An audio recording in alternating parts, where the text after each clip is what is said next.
নমস্কার, যুক্তি তর্ক সঙ্গে অর্কয় আপনাদের স্বাগত। আপনাদের সঙ্গে আমি অর্কপ্রভ সরকার। এবার কি বাংলা? বিহারে অপারেশন লোটাস হয়ে গেছে, যদিও সেটা রাজনৈতিকভাবে হয়েছে। নীতিশ কুমার আবার এনডিএতে ফিরে গেছেন। তারপরেই লালু প্রসাদ যাদবকে ল্যান্ড ফর জব স্ক্যামে পাটনার ইডির অফিসের 10 ঘন্টা জেরা, তেজস্বীকে জেরা। যাদব পরিবারের কিছু সম্পত্তিও অ্যাটাচড হয়েছে অলরেডি। কয়েকদিনের মধ্যেই আমরা দেখলাম জানুয়ারি মাসের শেষ দিনে বেশ রাতের দিকে হেমন্ত সোরেনকে শোন অ্যারেস্ট বলে ইডি হেফাজতে নিল। তিনি মুখ্যমন্ত্রীর পদ থেকে ইস্তফা দিলেন। চম্পাই সোরেন 6 বারের বিধায়ক, তিনি মুখ্যমন্ত্রী হিসাবে শপথ নেবেন। যদিও হেমন্ত সোরেনের লক্ষ্য ছিল যে তার স্ত্রী কল্পনা সোরেনকে মুখ্যমন্ত্রী করবেন, কিন্তু তার প্রয়াত দাদা দুর্গা সোরেনের স্ত্রী মানে হেমন্তর পুত্রবধূ, তার ছোট ভাই, হেমন্তর বৌদি, তার ছোট ভাই, সবাই কল্পনা সোরেনের মুখ্যমন্ত্রী হওয়ার বিষয়টায় ঘোর আপত্তি জানান। পারিবারিক বিদ্রোহের আশঙ্কায় শেষ পর্যন্ত রণে ভঙ্গ দেন হেমন্ত সোরেন। এটা খনি কেলেঙ্কারি, ল্যান্ড মাফিয়াদের সঙ্গে যোগাযোগ। অতএব ঝাড়খণ্ড এনডিএর কাছে পরিষ্কার। দেখুন, যারা হেমন্ত সোরেনের সাফাই দিচ্ছেন, যারা বলছেন যে রাজনৈতিক প্রতিহিংসা, তারা একবারও বলছেন না হেমন্ত কথাটা বলুন যে তিনি কোনো স্ক্যামের সঙ্গে যুক্ত নন, সেইটা বলছেন না। হেমন্তের এই সম্পত্তির উৎস কি, কি ব্যবসা, কোত্থেকে পান কোটি কোটি টাকা? কোনো উত্তর আপনি পাবেন না। তেজস্বী, লালুর এই কোটি কোটি টাকা সম্পত্তির উৎসকে জিজ্ঞাসা করুন, উত্তর দেবে না। কোথা থেকে পেলেন প্রভূত সম্পত্তি? উত্তর নেই। কি ব্যবসা করেছেন? আপনার ব্যবসায় কে বিনিয়োগ করেছে? কত প্রফিট হয়েছে? কি আবিষ্কার করে তার পেটেন্ট বেচে টাকা পেয়েছেন? উত্তর নেই। আপনি যদি সম্পত্তি করে থাকেন, কিভাবে সম্পত্তি করেছেন তার হিসাব দাখিল করুন এজেন্সির সামনে, তাহলে দুধ কা দুধ পানি কা পানি হয়ে যাবে। তা না করে প্রতিহিংসা। আর এই প্রতিহিংসার তত্ত্বে সীতারাম ইয়েচুরি পর্যন্ত সামিল হয়েছেন। বেছে বেছে কেন যাদব কুলপতিকে হয়রান করা হচ্ছে? যাদব কুলপতি যে চোর এটা জানেন না সিপিএম এর নেতারা, কংগ্রেসের নেতারা? পশুখাদ্য চোর, কনভিক্টেড। হেমন্ত সোরেনকে যারা বলেন সততার মূর্ত প্রতীক, তাদের কাছে সততার সংজ্ঞাটাকে খুব জানতে ইচ্ছে করছে, দেশবাসী জানতে চায়। কেজরিওয়াল, সুপ্রিম কোর্ট বলেছে যে আবগারি কাণ্ডে দুর্নীতি হয়েছে। মনীষ সিসোদিয়ার জামিন মামলায় সুপ্রিম কোর্ট বলেছে পরিষ্কার দুর্নীতি হয়েছে। ইডিকে সময় দিয়েছে 7 না 8 মাসের মধ্যে তদন্ত শেষ করতে। সুপ্রিম কোর্ট বলেছে দুর্নীতি হয়েছে। কেজরিওয়াল ইন্ডিয়া এগেইনস্ট করাপশনের মঞ্চ থেকে উঠে এসেছেন। আন্না হাজারেকে নির্বাসনে পাঠিয়ে কুর্সি দখল করেছেন। Megalomaniac, authoritarian and corrupt. এবং নিজের বাসভবন সংস্কার করছেন 75 কোটি টাকা খরচ করে। আর গরিব দরদি তাকে তলব করলেই বিরোধী জোটকে ভাঙবার চেষ্টা করছে এজেন্সিকে লাগিয়ে। বারে বা, কি আজব যুক্তি। পরে এবার মনে হয় কেজরিওয়ালের জেল যাত্রা খুব বেশি দিন দেরি নেই।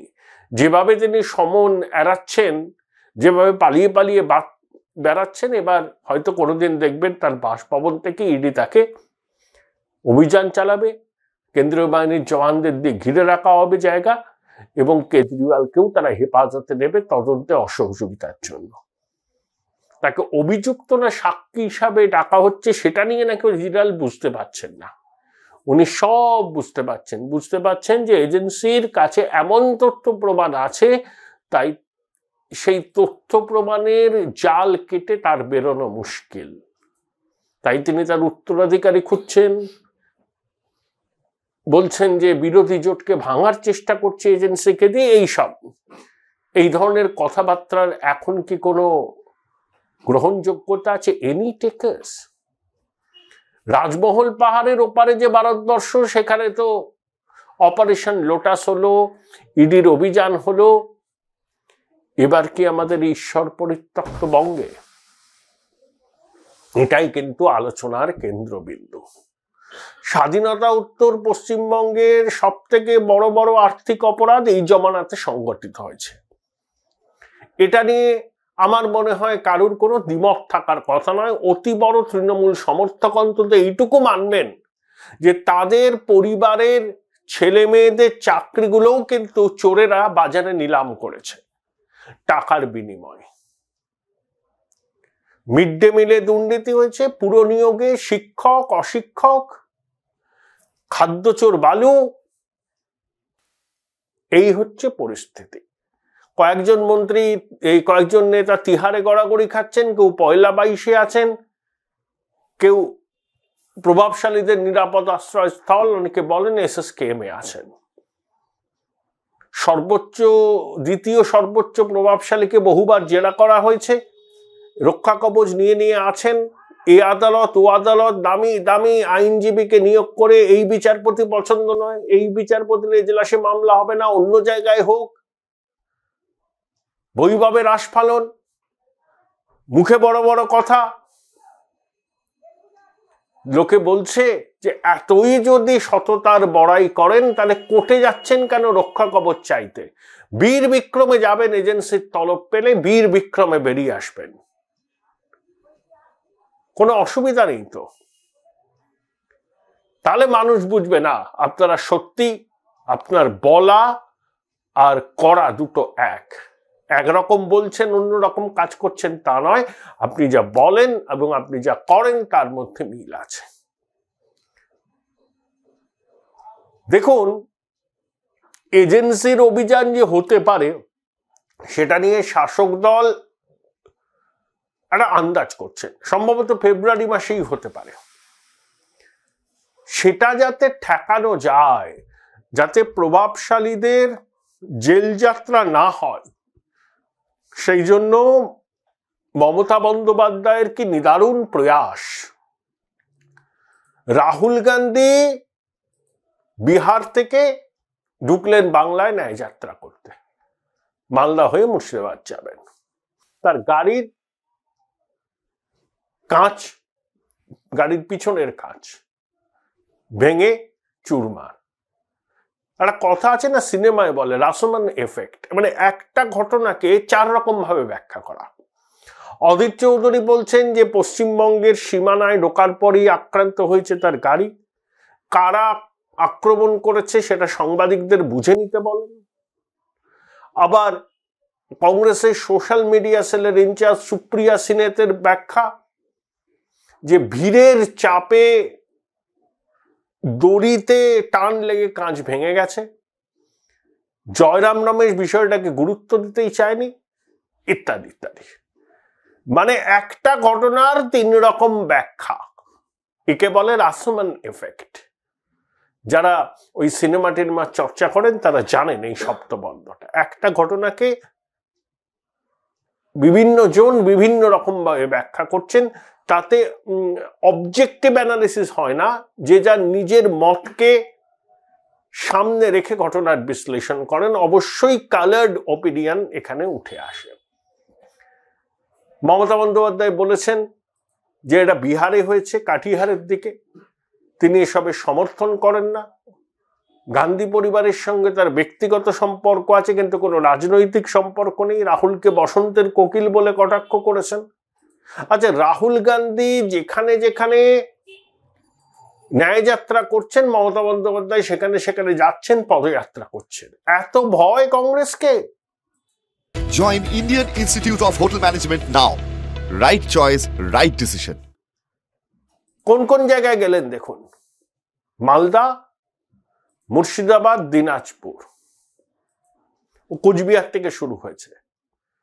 সংখ্যালঘু মানে মুসলমান ভাই বোনরা যেন তাকে রক্ষাকর্তা বলে মানেন। কারণ মমতা বন্দ্যোপাধ্যায় বুঝতে পারছেন কংগ্রেস, বাম, আইএসএফ এর অ্যালায়েন্স কিন্তু মুসলমানদের কাছে একটা বিশ্বাসযোগ্য বিকল্প হিসাবে সামনে চলে আসতে পারে। পীরজাদা নওশাদ সিদ্দিকীর সবাই যে লোক হচ্ছে, তরুণ প্রজন্ম আছেন স্বতঃস্ফূর্ত, এতে তো ভয় তিনি পাবেনি। আর কংগ্রেস এবং বাম মতাদর্শগতভাবে বিজেপির বিরোধী। আর তৃণমূলের তো মতাদর্শের বালাই নেই, যখন যে পাত্রে রাখা হয় সে পাত্রে আকার ধারণ করে। তাই রাহুল সিপিএম নয়, তিনি মুসলমানদের কাছে ত্রাতা, মাসিহা, এটা প্রমাণ করার জন্য ওই মুর্শিদাবাদ, মালদা এবার ববি হাকিমকে ডেকে নিলেন, একসঙ্গে পদযাত্রা, বিস্তর ঘোষণা, সিপিএম কে গালমন্দ, সিপিএমই নাকি ইন্ডি জোটকে কন্ট্রোল করে, সিপিএমই নাকি কংগ্রেসের সঙ্গে তার সম্পর্ককে বিষিয়ে দিয়েছে। সিপিএম তো শূন্য, তা সিপিএম এর এত ক্ষমতা যে কংগ্রেসকে প্রভাবিত করবে, কংগ্রেস তৃণমূলের সম্পর্ককে বিষিয়ে দেবে। মাননীয় মুখ্যমন্ত্রী একটু যদি নিজে ইন্ট্রোস্পেক্ট করেন, তাহলে কংগ্রেসের, এই রাজ্যের কংগ্রেসের আপনার হাত ধরতে এত অনীহা কেন বুঝতে পারবেন। 2009 আপনি কংগ্রেসের সঙ্গে হাত মিলিয়েছিলেন, 2011-তে মিলিয়েছিলেন, কংগ্রেস প্রভূত সহায়তা করেছিল। আপনার কথা মতো সোনিয়া গান্ধী মানস ভূঁইয়াকে নির্দেশ দিয়েছিল 65টি আসনে লড়বার। তারপর মন্ত্রিসভা হলো, কংগ্রেস বেশি দিন টিকতে পারল না। তারপরে আপনি কংগ্রেসের নির্বাচিত জেলা পরিষদকে ভাঙলেন, বিভিন্নভাবে ভাঙলেন, বিধায়কদের কংগ্রেস ত্যাগ করে তৃণমূলের পতাকা ধরতে বাধ্য করলেন। কারণ আপনি জানতেন কংগ্রেসের ক্ষয় মানে আপনার বৃদ্ধি। তা কংগ্রেস আপনাকে কি করে বিশ্বাস করবে? 34 বছরের বাম জমানায় কোনো কংগ্রেস পরিচালিত জেলা পরিষদ, পঞ্চায়েত, পুরসভা কোনোদিন বামেরা দখল করেছে? করেনি। এটা ইতিহাস, এটাকে মানতে হবে। কংগ্রেসের জনপ্রতিনিধিদের বামেরা তাদের স্বর্ণযুগে কখনো প্রলোভন দেখিয়ে বা প্রশাসন দিয়ে চাপ সৃষ্টি করে দলত্যাগ করিয়েছে? করেনি। হ্যাঁ, বামেদের অত্যাচারে বহু কংগ্রেস কর্মী ঘরবাড়ি ছাড়া হয়েছেন, প্রাণ হারিয়েছেন, আহত হয়েছেন, সব সত্যি।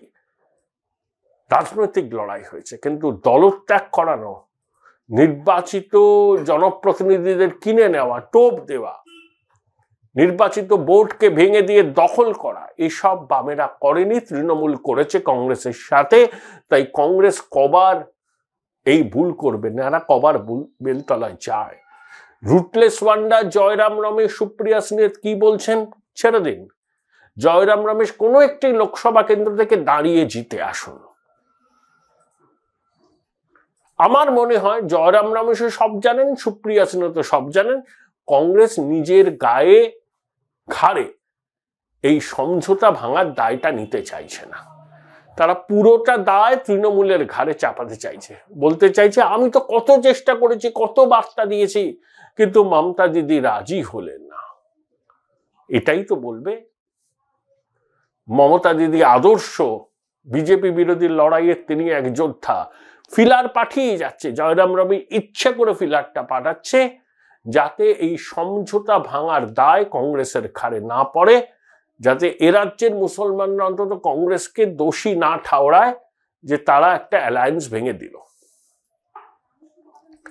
আর তৃণমূল তো কংগ্রেসের সঙ্গে যাওয়ার প্রশ্নই নেই। ওই দুটো আসনের কথা যে মমতা বন্দ্যোপাধ্যায় বারবার বলছেন, হয়তো এক সময় ভেবেছিলেন, কিন্তু রাম মন্দিরের উদ্বোধনের আগে পরে আবেগের বিস্ফোরণ, এজেন্সির তৎপরতা, তিনি বার্তা দিচ্ছেন দেখো তোমাদের মতাদর্শগত প্রতিদ্বন্দ্বী কংগ্রেস, রাহুল গান্ধীকে আমি 1 ইঞ্চি জমি ছাড়িনি। আমি হিমন্ত বিশ্ব শর্মাকেও চ্যালেঞ্জ করছি রাহুল বিরোধিতার প্রশ্নে। বিনিময়ে এখানে যেন রাঁচির পুনরাবৃত্তি না হয়, এখানে যেন কেজরিওয়ালের সঙ্গে যা হচ্ছে তা যেন না হয়, এখানে প্রভাবশালীরা যেন দুধে ভাতে থাকে। দেখো, আমি রাহুলকে ইঞ্চিতে ইঞ্চিতে বুঝে নিচ্ছি, এটাই তো বার্তা। কিন্তু তাও প্রভাবশালীদের বাঁচাতে কি পারবেন এ রাজ্যের প্রধান? কারণ বিহারে পট পরিবর্তন হয়ে গেছে, ঝাড়খণ্ডের এই সরকারের অস্তিত্ব কদিন? I have a great doubt. আমি বলছি উদ্ধব ঠাকরে শেষ পর্যন্ত একনাথ সিন্ধের সঙ্গে সমঝোতা করে এনডিএ ফোল্ডে চলে আসবেন। আর যে রাজ্যে 42টা আসন, 2019-এ 18টা আসন জিতেছে বিজেপি, এবার অমিত শাহ টার্গেট দিয়েছেন 35, সে রাজ্যে বুড়ি বুড়ি দুর্নীতির অভিযোগ, অনেক প্রভাবশালী জেলে, সেখানে এ রাজ্যের শাসক দল ফিলার পাঠিয়ে বলছে এজেন্সির সক্রিয়তা যেন না হয়। শুনবে কেন অমিত শাহ? এই রাজ্যের শাসক দল যে দুর্নীতির সঙ্গে যুক্ত, দুর্নীতি যে এ রাজ্যের শাসক দলের সঙ্গে সমার্থক, সেইটা বিজেপি সুকৌশলে নানাবিধ প্রচারের মাধ্যমে একটা ধারণা মোটামুটি প্রতিষ্ঠিত করে দিয়েছে, অনেকে বিশ্বাস করতে শুরু করেছে। তারপর নির্বাচনের আগে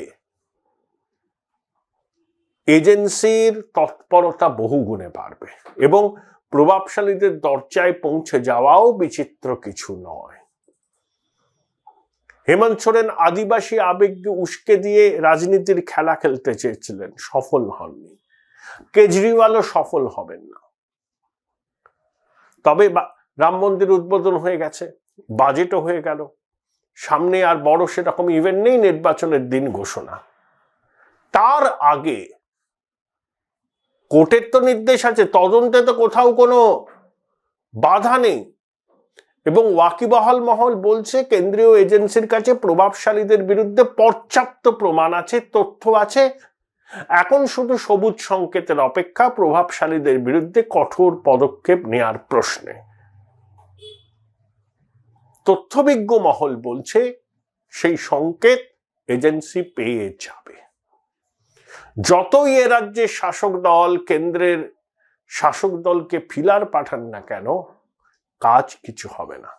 এই যে মুখ্যমন্ত্রী দরবার করলেন প্রধানমন্ত্রীর কাছে বকেয়া টাকা পাওয়ার জন্য, সুদীপ বাবু কালকে প্রধানমন্ত্রীকে বলেছিলেন যে কবে পাবো। সুদীপ বাবুকে নাকি প্রধানমন্ত্রী বলেছেন সিএজি রিপোর্টটা পড়ে দেখতে। তারপরেই সুকান্ত বাবুকে দেখলাম শাহজাদ পুনেওয়ালার সঙ্গে না গৌরব ভাটিয়ার সঙ্গে সাংবাদিক বৈঠক করে অভিযোগ করছেন 2 লক্ষ কোটি টাকা কেন্দ্র দিয়েছিল রাজ্যকে, তার হিসাব দেয়নি বিভিন্ন খাতে, গ্রামোন্নয়ন আছে, শিক্ষা, মিড ডে মিল ইত্যাদি ইত্যাদি।